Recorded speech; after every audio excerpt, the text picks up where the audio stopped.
Today is July 25th, 2003, and I'm Ellen Campbell.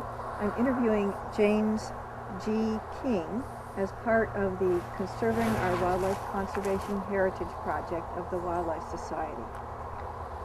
We're here in Jim's backyard and we're going to start our interview. Jim, can you give us a little personal history, your birthplace and date? A little bit about your family. Well, I was born in Portland, Maine in 1927, and my dad was a newspaper man in those days, and he was working for the Portland Evening News, which was edited at that time by one Ernest Greening, who later became territorial governor of Alaska, and he didn't work there all that long, I don't think, but I grew up mostly in New England and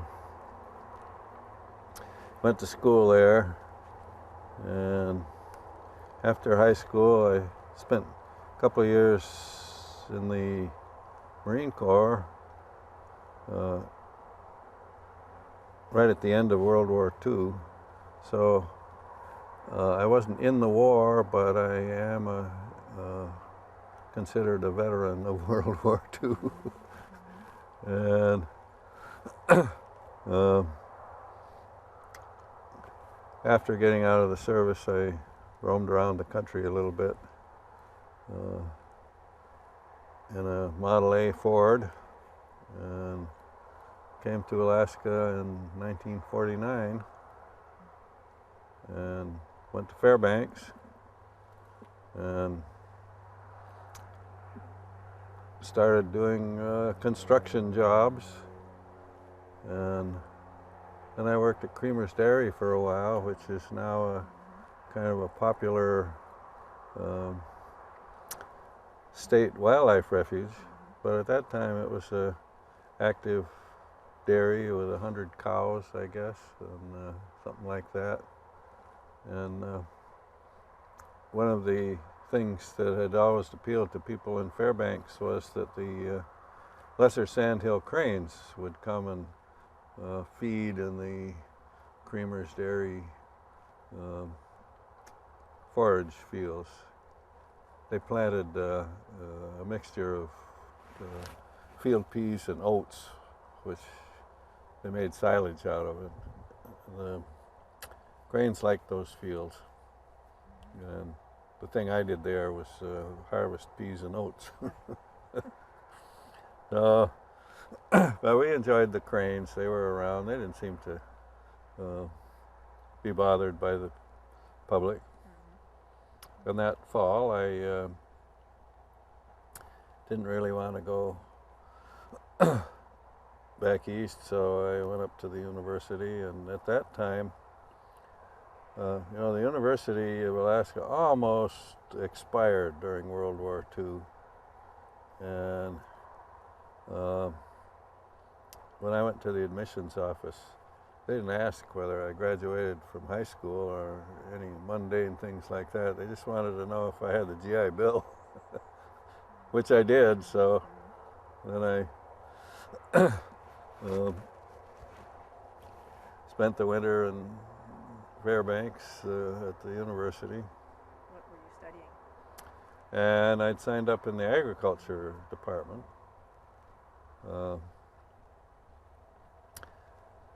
I think there was 300 students, maybe not quite at that time, and about half of them were veterans, so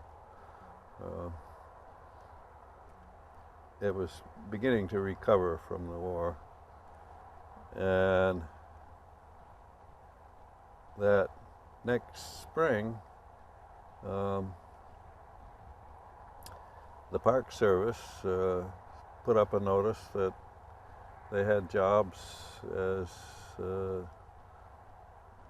summer rangers at McKinley Park, which is now Denali National Park. And I applied and got hired to work at McKinley National Park in the summer of 1950. And there was no road to the park at that time. The railroad went 90 miles from the mountain. Well, I guess more than that, but there was a 90-mile road from the railroad out through the park. And if you wanted to take your car to the McKinley Park, you could put it on the railroad, and they were prepared to move a car pretty handily, but there really weren't very many people in there by car. There was a big hotel along the railroad and some buses, and so there were tourist trips coming in there, but we weren't really bothered very much with park visitors, and spent the summer doing odd jobs, I guess you'd call it, mostly. And the other temporary ranger that summer was Les Virick, who he was a student at Dartmouth at that time, but later wound up working for the Forest Service in Alaska and then the university, or maybe it was the other way around, as a botanist, and wrote the kind of the leading professional book on Alaska's trees and bushes. And so he and I had a grand time that summer. But there were interesting people with the Park Service then. Our immediate boss was John Romore. He was a Norwegian who'd been in the park for 25 years, and he was a dog driver and had spent a lot of years trying to keep trappers from crossing the park boundary by running around in the wintertime with his dog team. And because there were, well, in the 30s, there was a period when foxes were really worth a lot of money, hundreds of dollars for a single fox pelt. And then the superintendent of the park was Grant Pearson, who had been on, I think, the second climb to the top of Mount McKinley, and was well known in mountain climbing circuit. And then the park biologist was Adolph Murray, who became famous for writing a book, doing a study and writing a book about the wolves in Mount McKinley. And all three of them had nice families, and it was just a neat place for a young person to be. And we got invited to meals fairly regularly at those houses, and got really acquainted with the Murrays and the other families. I think we spent more time with the Murrays. So that fall, when I went back to the university, that would be the fall of 1950, and that was the first year that a wildlife research unit was established in Fairbanks. And I was still signed up as an agriculture major, but I registered for all wildlife courses, I think, that fall. And the Dean of Agriculture suggested maybe I should change my major. So I think that was Adolph Murray's fault. And so I switched to the wildlife. And the next year, the next summer, I wanted to go back to the park. I thought I'd like to have a permanent park job. So I wrote and said would like to come back, and I didn't hear anything. And so it was getting toward the end of the school year, and the dean of the wildlife unit asked if I'd be interested in a Fish and Wildlife Service job. That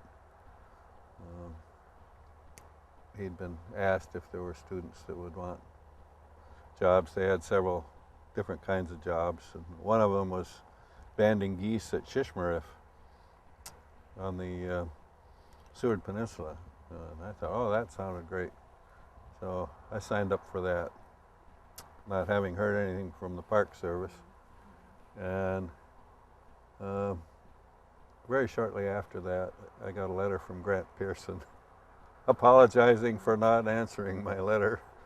And he'd been away or something. And yes, he had a job for me, but it was too late.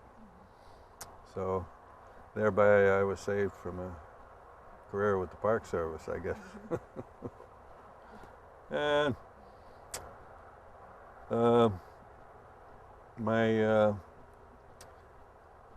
instructions from the dean were to go to Anchorage and sign up for my Fish and Wildlife job as soon as I got through school. And he didn't go into much more detail than that, except I think he said I was to see Holger Larson. And so I went and filled out some papers in the office, and then it turned out that somebody else had been selected for banding geese at Shishmaref. Going to be as a biological technician banding geese, but it turned out what they had me signed up for was stream guard during the salmon season, and the job was to see that nobody was fishing in the river at Kenai. So I was the Kenai River stream guard. At that time, quick robbing had been quite a industry during World War II, and the Fish and Wildlife was putting stream guards on all the major salmon streams to keep the boats from out of them. And so basically I was a law enforcement job, which wasn't what I'd bargained for at all. But I didn't know what to do, so I got flown to Kenai, and there was an old log house there that was part of the Kenai Moose Range headquarters, and I was to stay there with another student named Dave Klein, and Dave Klein made a career leader of the wildlife unit in Fairbanks. But he and I batched in this old cabin, and we had a good summer, and cooked our meals together, and we didn't work together. And then next door was where Dave Spencer lived, and he was the refuge manager at that time. And he and his wife Eloise were really gracious people to be associated with. And I learned a lot more about Dave Spencer later, but he had a really interesting, history with migratory birds, and had developed some of the waterfowl survey methods that are still used internationally in North America. And he was one of the first people that had done waterfowl counts in Mexico and Guatemala. And he'd been he had I guess a biology degree before World War II, and during the war he learned to fly flying boats and spent most of the war instructing I think Navy pilots in flying Grumman Gooses and PBYs and a lot of these airplanes that were used a lot in Alaska. So then he comes out of the military and he gets his old job back at some refuge in Florida, and they discovered that he could fly these military planes that were being given away, and so he really had a lot to do with the post-war flying operation of the Fish and Wildlife Service, and worked in Canada quite a bit developing aerial surveys for the ducks. And I don't know that he ever did any work in Florida, but that's where his job had been and where he was rehired. Anyway, he was next door there, and it was nice being around them.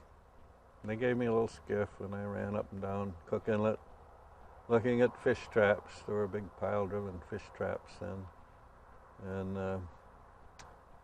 there was a mandatory closure on the weekends from, I think 6 a.m. Saturday morning till 6 a.m. Monday morning. Everything had to be closed, and there were a lot of drift boats in Cook Inlet as well, and they'd come and anchor in the river, and then they had to be closed on, there was a Wednesday closure too, 6 a.m.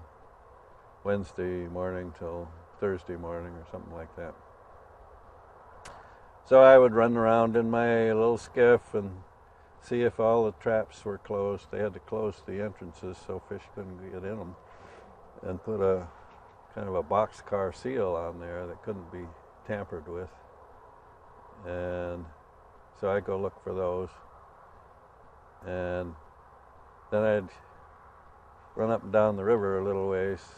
There's no harbors in the midsection of Cook Inlet, so these fishing boats would come in and anchor, and the Kenai River would be just jumping with red salmon there for a while, and people now catch them with big dip nets, but then the river was closed.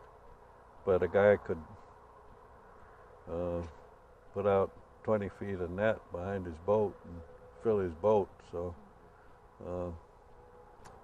and there were boats from all over, from Washington and Kodiak and Southeast, and so that kept me busy watching those guys. So I began to kind of enjoy myself roaming around as a game warden. And fish hawk, I was called. So and I made some cases. And that fall, I got asked if I would want to take a trainee position in Fairbanks as a game agent, enforcement agent. And I thought, well, I still had one more year of college, and I thought, well, I can go back and do that anytime. They're not going to close the college, but I might not get offered a position. So I went to Fairbanks as a enforcement agent trainee, working for a guy named Ray Wolford, and let's see, it took me 6 years then to get back to college. Were you married at the time? No. You took the job? And at that time, there were 2 airplanes in Fairbanks and 3 agents and assorted cars and riverboats. And so I started learning to fly, and that was one reason I didn't go back to college right away. I thought, well, I'd like to get qualified as a government pilot, and I became a government pilot in 1954, I think it was. And it was really a pretty neat job. The Fairbanks office had everything north of the Alaska Range and north of Unalakleet on the Bering Sea, and we'd roam around all that country in those little airplanes, and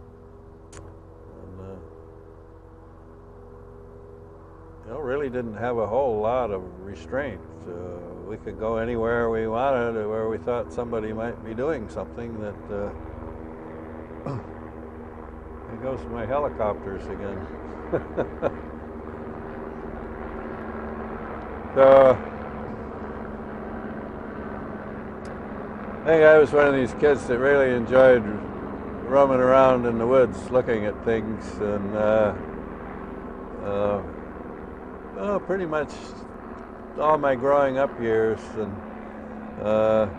having a little airplane and a credit card to ramble around Alaska looking at things was, God, I couldn't imagine anything better than that. Do you remember what your pay was? No. I didn't have a bank account then, and I got a check every 2 weeks, and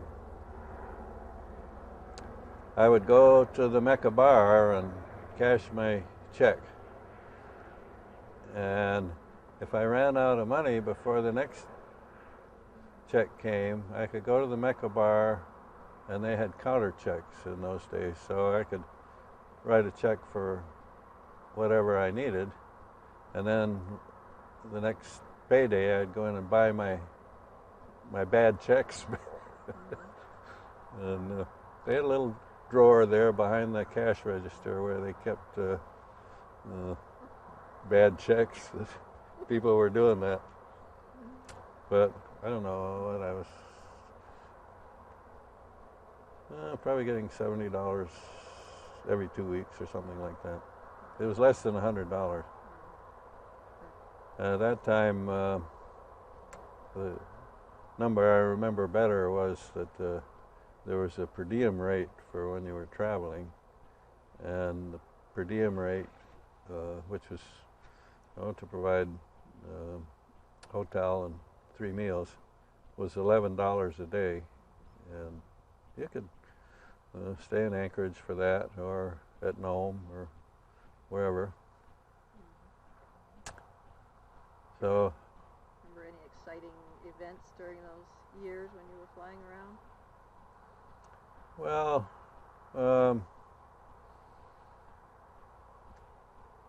the whole thing was kind of exciting.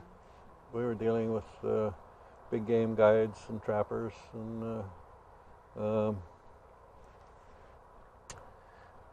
big game hunters and sport fishermen, and we didn't have a whole lot to do with commercial fishing out of the Fairbanks area. And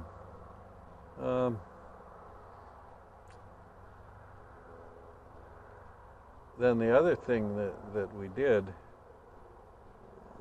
I think 1948 was the first time that the Fish and Wildlife Service as such had biologists working on the staff full time. And before that, going back to 1925 when the Alaska Game Law was established, the game agents worked out the regulations, And in order to do that, they'd do a certain amount of wildlife surveys. And so then, by the time I was working there, we were called U.S. game management agents. And the game management agents at that time also did wildlife surveys, particularly waterfowl and waterfowl banding and any depredation control that was done. Well, we didn't have that problem in Fairbanks, but I got doing duck banding, and I enjoyed that. That was like a little summer vacation. And I spent several years at Tetlin doing that, and I think it was 1954 that the first waterfowl biologist for Alaska was hired. That was Hank Hansen, and he was a one-man project and stationed here in Juneau. He was a pilot and had a lot of World War II experience. And the way his job was set up was that when he needed help, he could call on the game agents. And a lot of the guys weren't very interested in the bird stuff. We were much more of a big game-oriented organization then, but I like to do the bird stuff, and I enjoyed working with Hank Hansen.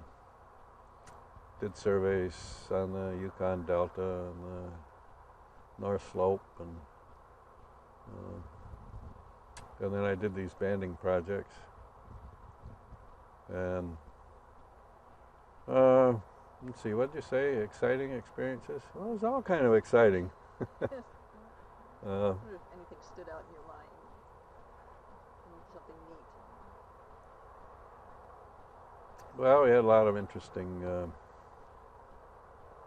making big game cases is kind of fun, running down evidence. We'd work pretty hard on cow moose cases. Cow moose were protected, and so winning a cow moose case was kind of special. We worked hard on those, and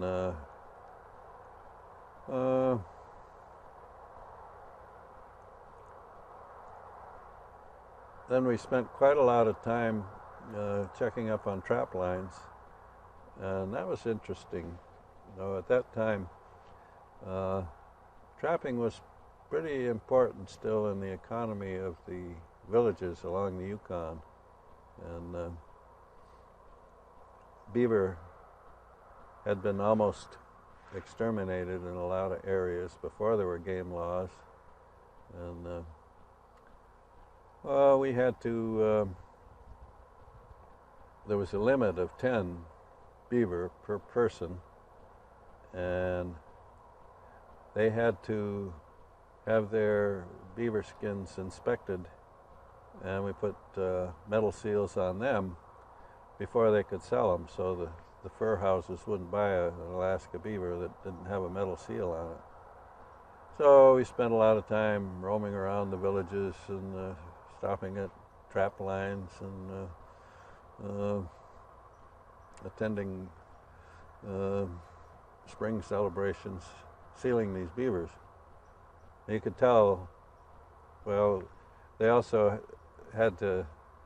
they couldn't shoot beaver, and you can tell if a beaver's been shot by looking at the skin.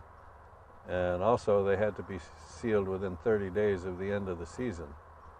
So you could tell if it was a year old or it was an out-of-season skin. So that's what we were looking for, and we would spend a lot of time sealing these beavers. And it was just really kind of fun to be associated with this people in those villages in those days. Oh, I don't know. People ask me when they hear I used to fly airplanes to how many accidents I had or crashes, and I have to disappoint them by saying I didn't have any. uh, you always have some problems with the machinery, but I didn't have any serious accidents or anything like that. And then the other thing people like to ask is, what was your most terrifying experience? And I don't think I remember having any terrifying experience either. That's good too. Yeah. So But eventually you decided to go back to school. and yeah, see, I guess after I'd been out 7 years or something like that, I went to Washington State and finished up my last. I was down there for 3 semesters actually, so I graduated from Washington State. And about the time I finished school, statehood came along, and the Fish and Wildlife in Alaska was, it had functioned as a game department, and the new state had its own game department, so the Fish and Wildlife project was really cut back. But you were saying you'd talked with Sig Olson. He was one of the biologists in Fairbanks in the 50s. And he and everybody that I know that I worked with then talk about those years in the 50s as being a really special time. We had a neat outfit, and we were all good friends, and it just was a really good experience. But that was coming to an end. Sig came down here and worked for the state, I think, and quite a number of the guys were transferred outside, and a handful were retained as game management agents. And I had decided I didn't really want to work for the state. I could have gone to work for the state, but I didn't think it was going to be the same, and I decided I wanted to get in the refuge division. So when in 1961, would it be,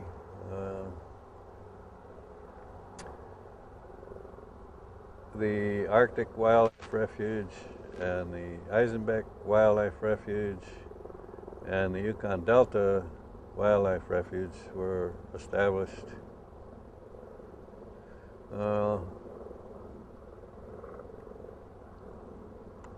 Let's see, would that have been the Eisenhower administration? I think so. Frederick Seaton, in an executive order, established those refuges, and when it looked like the Yukon Delta thing was coming up, I talked to Dave Spencer and about switching to the refuge division. And so when it in fact was established, I filled out the paperwork to switch from game management to refuge. And backing up a little bit, in the early 60s, there was an attempt that was directed from Washington, D.C. to start cranking down on the native taking of waterfowl in the spring. And um,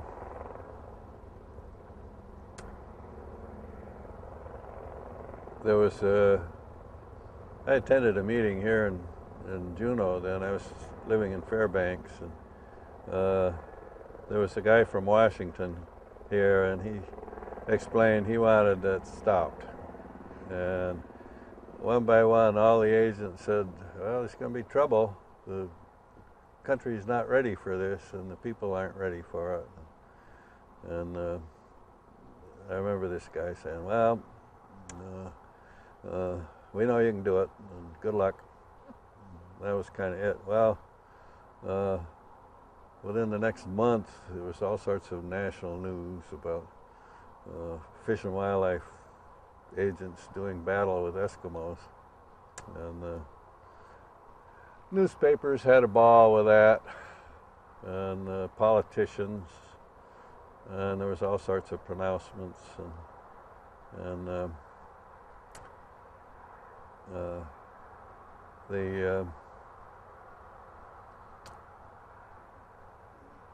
thing quieted down after a while, and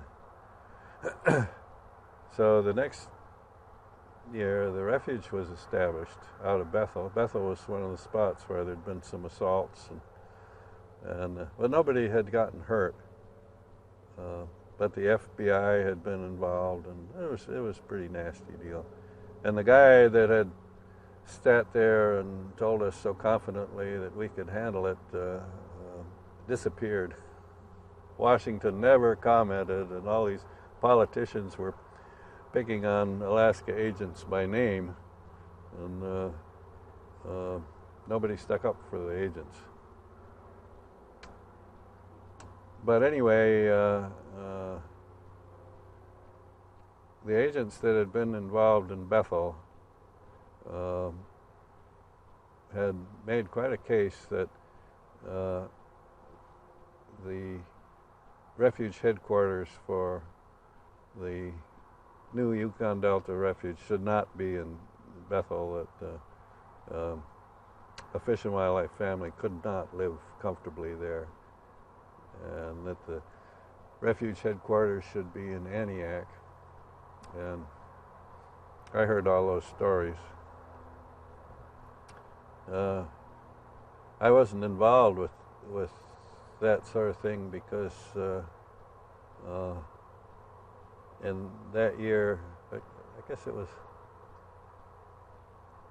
in 1960 and 1961, Senator Greening had stimulated this pipe dream of building a dam on the Yukon at Rampart. And I'd been catching ducks at Tetlin, so I got assigned to catch ducks on the Yukon Flats to see.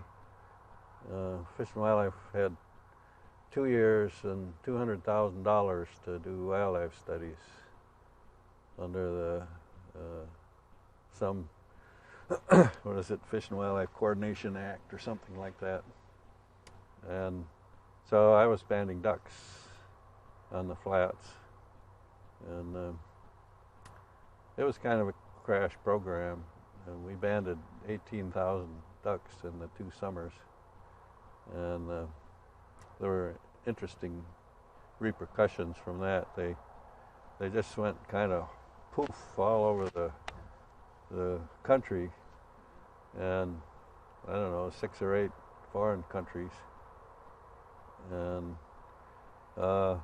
attracted a whole lot of attention, particularly from the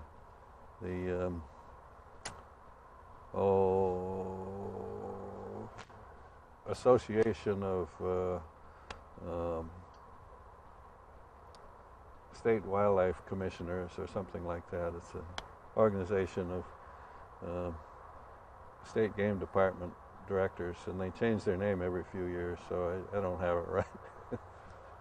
But they took a stand against Rampart Dam, and essentially this is with the blessing of all the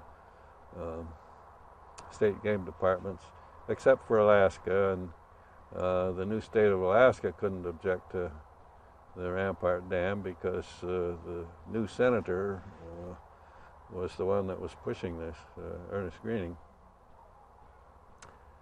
So anyway, that's why I wasn't involved with the duck incidents. But then I got, the job was opened up in Bethel, and I applied for it. And I'd heard all these stories, but I'd been to Bethel, and I didn't really have any concern about moving to Bethel. And I had gotten married in 1961, and so in due course I was notified that I had been selected as refuge manager for the Yukon Delta National Wildlife Refuge, whose name had been changed to Clarence Road Refuge. And Clarence Road had been the regional director in Alaska for, I don't know, 12 or 14 years, and a pilot and agent before that. And he disappeared in the airplane in the Brooks Range. But he was considered really an important figure in the establishment of the Arctic Wildlife Refuge and the Yukon Delta and Eisenbeck, and had a nationwide reputation. So I was told I was to be refuge manager. That surprised me because I didn't have any refuge experience, and I thought, well, I could go out there as a refuge pilot or something, and then I learned later that the reason I was selected as the refuge manager was that the strong critique by the game agents had resulted in nobody applying for the job but me. And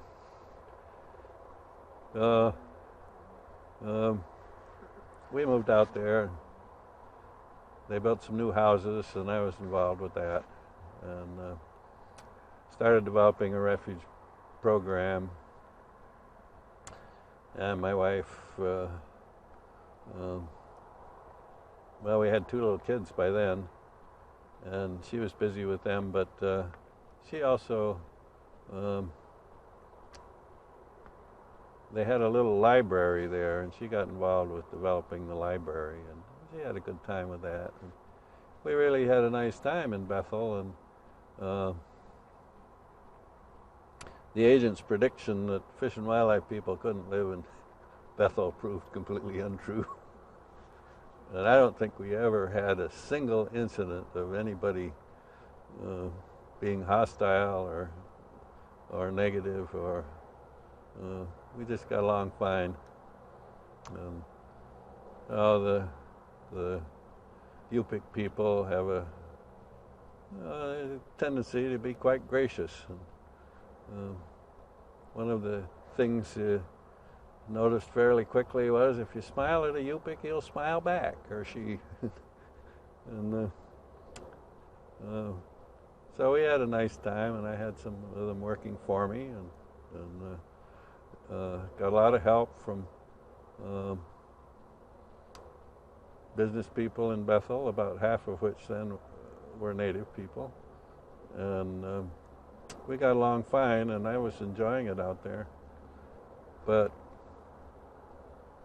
after we'd been there a couple of years, Hank Hansen took a transfer to Washington, D.C., and I was offered his job, which was here in Juneau, doing aerial surveys to predict the fall flight of ducks from Alaska and continuing whatever banding projects were needed. So I knew that was too good a job to, if I didn't grab it when I had the chance, it would never happen. somebody else would get it and sit on it. So I got it and sat on it for the next 20 years.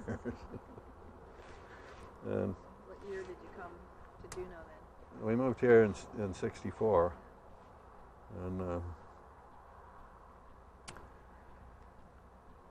we couldn't find a place to stay.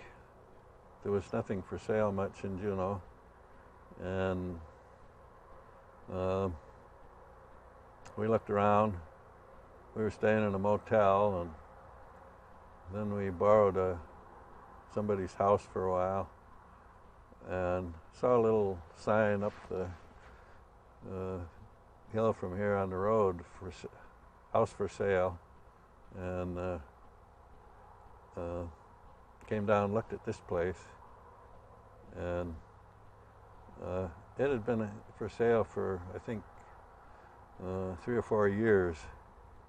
And it's a funny old house. It was built by a homesteader and a fox farmer, and the reason it wouldn't sell was it was a sort of a do-it-yourself house, and nothing in it then or since met the code for anything, but we liked the spot here, and so we bought it. And Dr. Reeder, prominent local doctor, was living here, and the reason he wanted to sell it was he needed to be closer to the hospital because he was getting called out at night. So we took the plunge and bought it, and been happy with that ever since. And of course, one of the things we really like about it is that we're on the edge of the tide flats here, where there's 400 or 500 geese spend the winter. And we could hear geese at night lots of times, and in the winter. And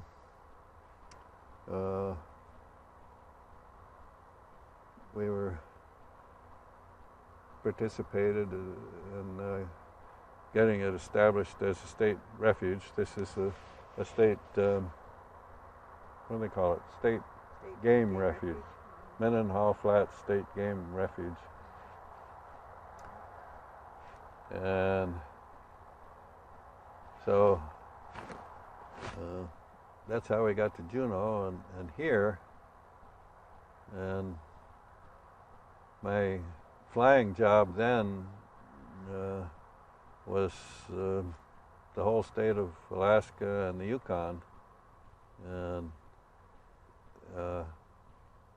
I had regular routes that I'd fly every spring for duck counts and do my prediction of what the fall flight of ducks from Alaska would be. And this information would go back to the migratory bird population station in Maryland, where the similar surveys are done.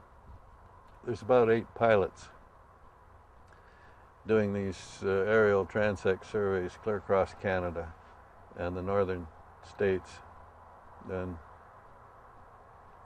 this results in a forecast of the fall flight of ducks, and that information is used to determine the season length and the bag limit. And what the forecast looks like, and what my forecast would look like, is I would have a departure, a percentage departure from last year for what I had seen, up 10% or down 10%, and then departure from the 10-year average. And so I did that for the next 20 years. I'd also go up in the interior in the midsummer, and I had 34 lakes that I would look at and count the ducklings. And same deal, they'd be either up or down a certain percent. And so this would give me a pretty good handle on how we looked. And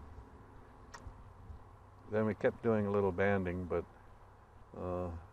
we knew about the banding, or about where these ducks went from the Tetland banding and the Yukon Flats banding. And university had done some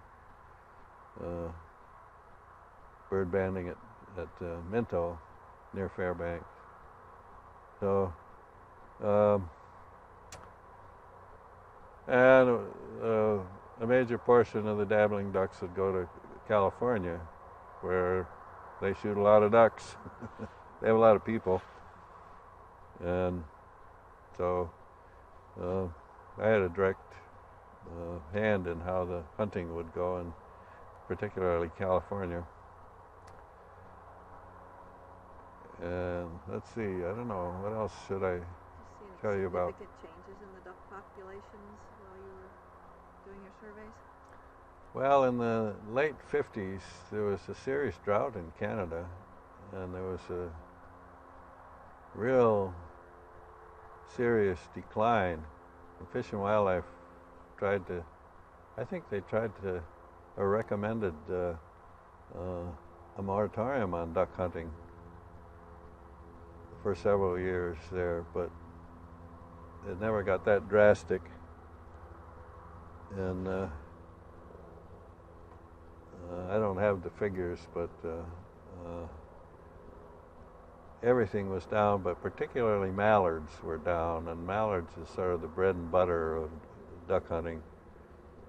They occur clear across the country in large numbers. And but then they recovered somewhat slowly and fluctuated some, but by 2000, the turn of the century, they were higher than at any time since waterfowl surveys had been established after World War II. So the system I just described works. The scientists have never got through being critical of the kind of surveys that the management biologists do, because they don't quite fit the pattern for proper statistics, and they aren't random enough, and they aren't broad scale enough, and they can come up with a whole yard of problems with the survey, but they work. We got a system where hunting can be managed to promote retaining a good, a good population of ducks. So, and I think now, the population has almost doubled in the human population, and may double again in the next 50 years. But I think probably there's a good chance that we can keep the ducks at about that level. There's a huge effort goes on. Fish and Wildlife, of course, is we're up to 540 refuges now, and Ducks Unlimited is collecting over $100 million a year for buying land and doing studies now, mostly in Canada. And that was the interesting, there's no way that the U.S. government can spend money in Canada for refuges and that sort of thing. But that's why Ducks Unlimited was established. They could. And in the early days of Ducks Unlimited, and I think still, some of the states, they could contribute money to Ducks Unlimited. They couldn't contribute to Canadians. So they'd get around that way. And they've done a great job. So I think the duck management thing is working. You retired when? 1983 is And when it seems like you're still working. You still do work for Fish and Wildlife Service, don't you? Yeah, I have a rehired annuitant status, they call it, and so if anybody wants me to do something, I don't have to fill out employment papers. They can fill out a pay slip for me, and I get a travel authorization. So, and I've done a little work, mostly, you know, I like to go do aerial survey stuff, and since 1983, I think I've been keeping the air times as co-pilot while I'm on these. You know, I'm not authorized to fly government planes anymore, and I think it's a little over 2,000 hours that, of survey time, co-pilot time since 1983. So, and I already got 100 hours this year, and I also work part-time for a little consulting firm, Alaska Biological Research, out of Fairbanks, and I've been doing eider surveys in near Barrow, looking for Steller's eiders, and we've been plotting the tundra swan nests in the Kaparic oil field. And I've been taking pictures from the airplane of swans on their nests. I think I got over 1,000 pictures of tundra swans sitting on their nests now, taken from the airplane. And I haven't done much with those, but ABR uses them some for their reports to the oil companies that pay for that. And, Noticed just last year, in September, you got the Department of Interior's Distinguished Service Award for your exceptional work with Alaska's birds and development of innovative wildlife survey techniques. That was a nice award, recognizing your long career, long after you retired, actually. Can you talk a little bit about some of the things that they mentioned and recognized you for? oh, well, let's see. I developed the system for surveying bald eagles in coastal Alaska and published a paper on that. And they continue to do that every 3 years or something. And we started doing it when eagles were endangered everywhere else, and there was the bounty on eagles here till 1952. So eagles continued to increase for a few years after we got a handle on how many we had, but they've sort of leveled off now, I guess. So that was one of the things I did, and then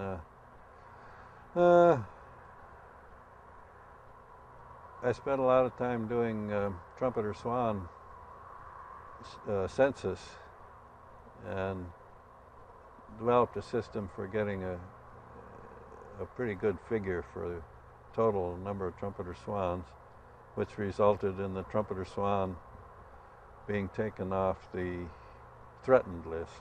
They never were considered endangered, but they were taken off the list altogether in the, I don't know, 70s sometime.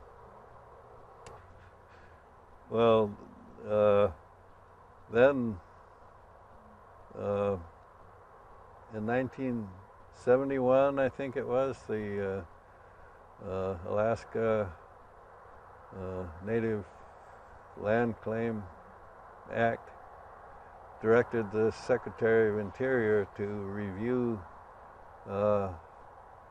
public lands in Alaska for possible new national parks, national forests, and national wildlife refuges. And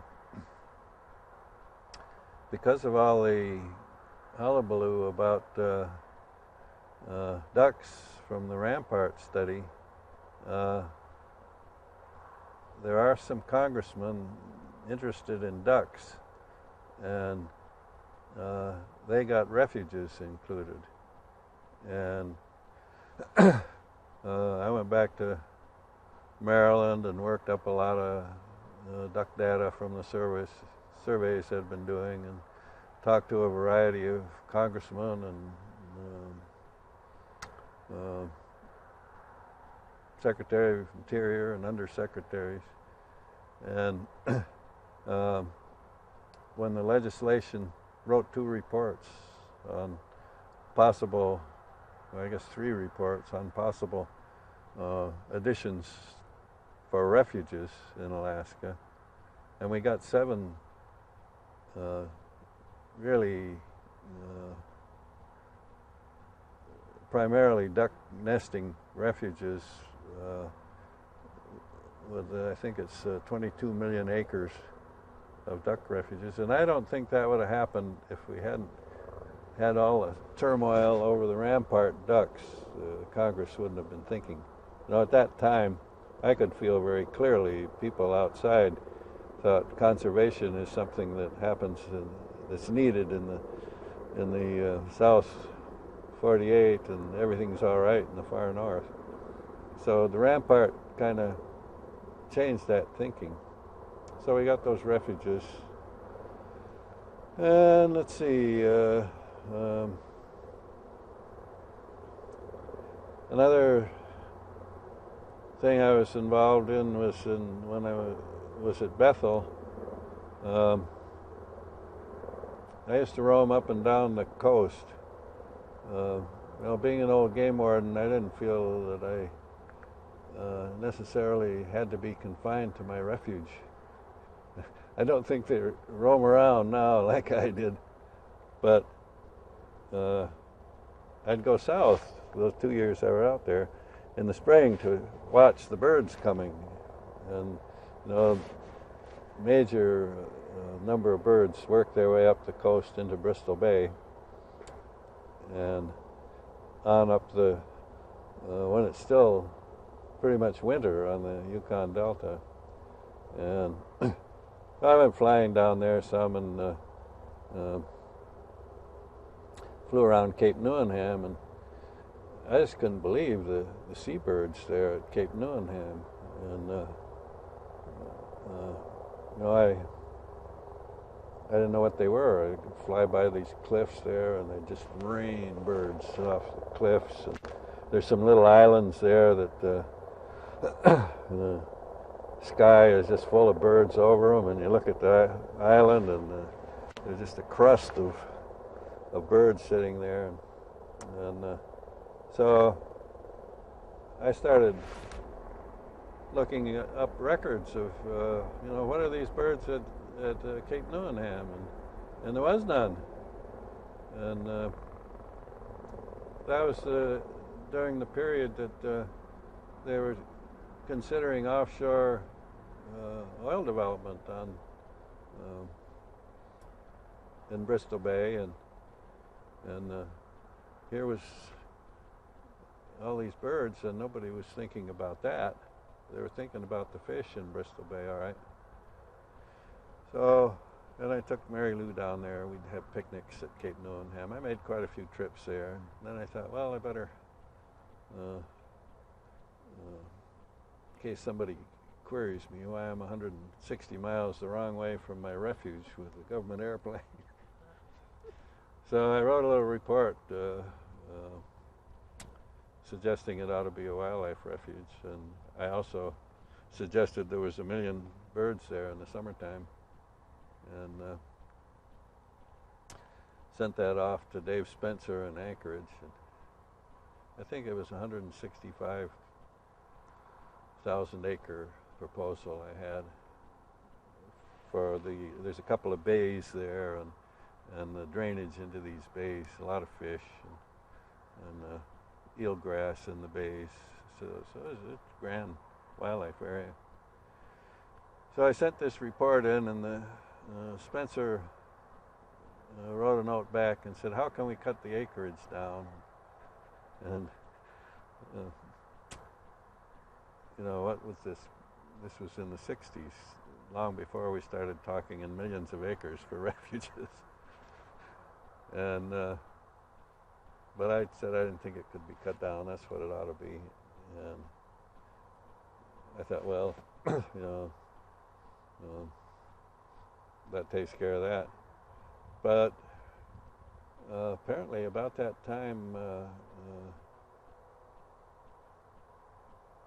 was the end of the Johnson administration, and Stuart Udall was Secretary of Interior, and he sent an inquiry to Anchorage wondering if there's any potentials for refuges in Alaska. See, and this is several years before the Anilka thing, and so they sent him my report, and he established it. Which one was that? Cape Newenham National Wildlife Refuge. And then when the Anilka was done, they rolled it into the Togiak. But for, I think, 11 years or something, there was a Cape Newenham National Wildlife Refuge. How many acres was it? That was about what I'd About what you told them. proposed. And now, it's a 2 million acre refuge. But so that was exciting, and that kind of led to, I got more involved with seabirds then, and was involved with establishing the Pacific Seabird Group, and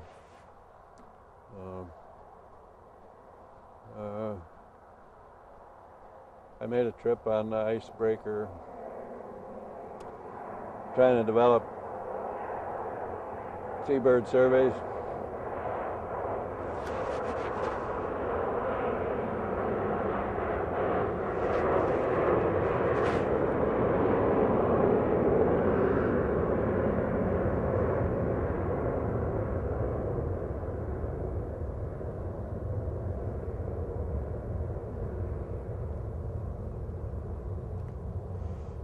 Where was the icebreaker trip? In the Bering Sea. Oh. And I had a pretty good, that was a pretty neat trip. I spent a month on this icebreaker, and I was asked if I wanted to do it, and I said, well, I only wanted to do it if I could have some helicopter time. So what I was able to do was, icebreakers have a conning tower from which they can drive the ship. And I spent a lot of time in the conning tower doing bird counts just the way we do them out of the airplane. And then I could go do helicopter counts in the same area and compare air and shipboard surveys. And I wrote a report on that, and that had an influence on, it was after that a while that there was one of the government's kind of crash programs was to, Outer Continental Shelf Studies. Quite a lot of money came available for that, and I was involved with planning what to do with all that money. I wasn't all that involved with the studies, but I helped develop the plans.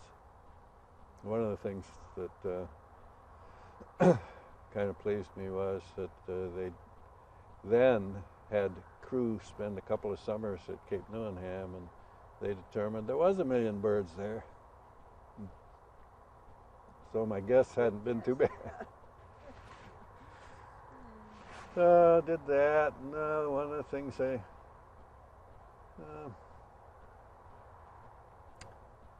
got involved with the eiders a little after, just a few years ago. When I was at Bethel, I liked to take pictures of eiders. on the Yukon Delta, and I had some pretty good pictures of Steller's eiders and spectacled eiders. And they're grand birds. They don't nest any further east than Alaska. They're not in northern Canada. They're more Siberian. And I thought it was neat to get those. They're colorful birds. And then in the 80s, I guess, talking to biologists that were working out there, and they never saw any eiders. And so I wrote the proposal suggesting that the eiders should be, those two eiders should be examined under provisions of the Endangered Species Act, and they were designated threatened species as a result of that. So that was one of the things I did that had some repercussions. What else? I don't know. That's a lot. Yeah, You've been involved with a lot of important issues. Yeah. There's nothing else that comes to mind. We'll just wind up. Is there any? I probably said too much already. No, this was a great interview. Any other things that you can think of that you want to mention here? You have the chance. Well, I've been on the Juneau Parks and Recreation Committee for over 30 years, and we've gotten 60 natural area parks in Juneau since I've been on that committee. What about the Exxon Valdez oil spill advisory committee? You were on that? I was on that, and that resulted in a purchase of several million acres of lands in Prince William Sound and Kodiak area. But I wasn't directly involved in that all that much. Our advisory committee endorsed that, but I think it was really initiated by the native corporations who sold most of that land. They wanted cash so they had some Washington lobbyists and I don't know who all involved. But we endorsed it. We said, hey, yeah, that's a good idea. Buy that land. And there was money available to do it. And we did manage to have a seabird workshop that brought people from Europe and New Zealand and these people from, well, those two areas particularly that had been involved with oil spills and seabird disasters of one sort or another. And I was able to arrange that. I think that was probably the most important thing I did with the Exxon. So this is your home, obviously, and your children are where? Well, our son James is right next door and involved with running the nonprofit trail organization for Juneau. And one daughter's in Portland, Oregon, and the other one's in Gig Harbor, Washington. You know, a lot of people in Juneau complain about the helicopters and the airplanes and whatnot. And when I sit here, I think when I was a kid, if anybody heard an airplane, they'd come and holler in the house, and everybody'd come running out to look. I think, gee, sitting here in my backyard, I get the grandest air show every day. You can imagine, with float planes and helicopters and jets and everything in between. So, but it does interfere with the conversation some, and perhaps with videoing conversations. Did you by any chance do any kind of expand the view to kind of get a look at the wetlands in the background?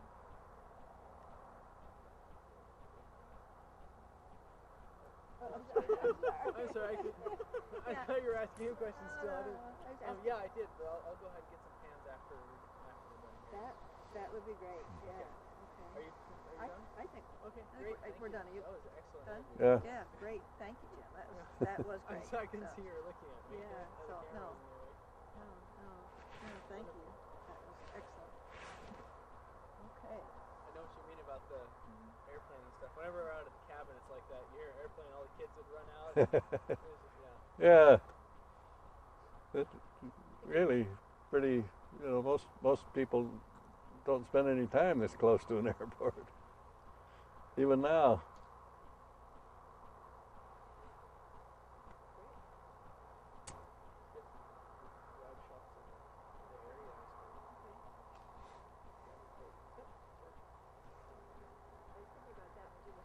I did.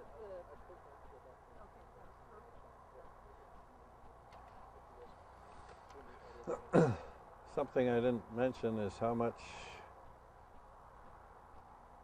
Mary Lou's been part of all this.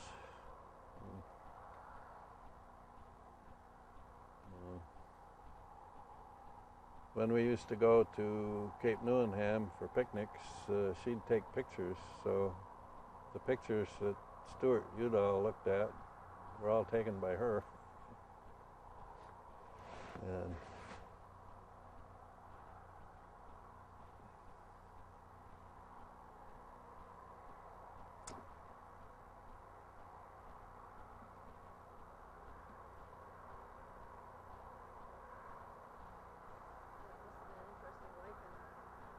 Bethel with 2 small kids in a native village. yeah. Well, our kids were, you know, they were babies really. And, but we were getting along fine there.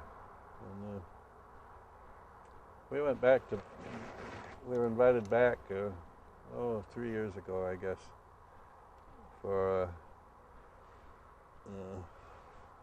kind of a workshop at the refuge, and Cal Lensing and I were invited back there to talk to a native. You know, they have a lot of native temporaries,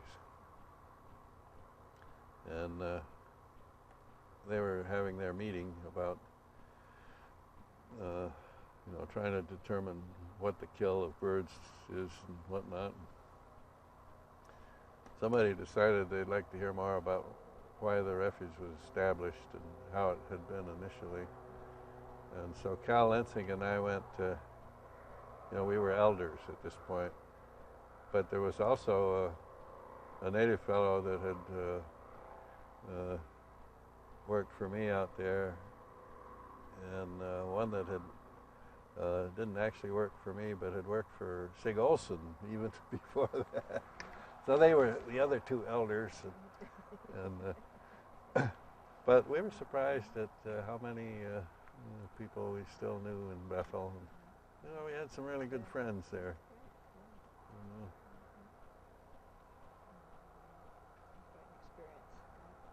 Yeah, I think we'd have really liked to.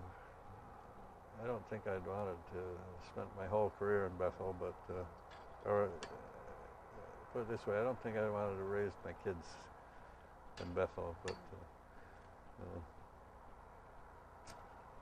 we could have stayed there a few more years profitably. How many houses were here on Sunny Point when you bought this place? This is the only one. Yeah, that's what I thought. There was no Egan Drive then, and there was a couple of houses on the other side of the point, under what is now Egan Drive. But and there was some foundations here and there. There'd been some other shacks on here. This place belonged to Henry Hendrickson, who was the father of Wayno Hendrickson, who was you know, twice acting governor of the territory, and Is that the Hendrickson building at the university? I think there's a Hendrickson building there. yeah, I think so. And then there's Hendrickson Creek over across. And then his granddaughter was Marie Darlin. Do you know Marie Darlin? You guys probably know her. She's a really active history, Juneau history buff and active in senior activities. But she spent part of her childhood in this house, so we get the whole story. Well, great. Well, thanks, Jim, for your time. And thank you, guys. Well, I better give this back, huh? Oh, yeah. Do you, by any chance, have a resume that you have printed up?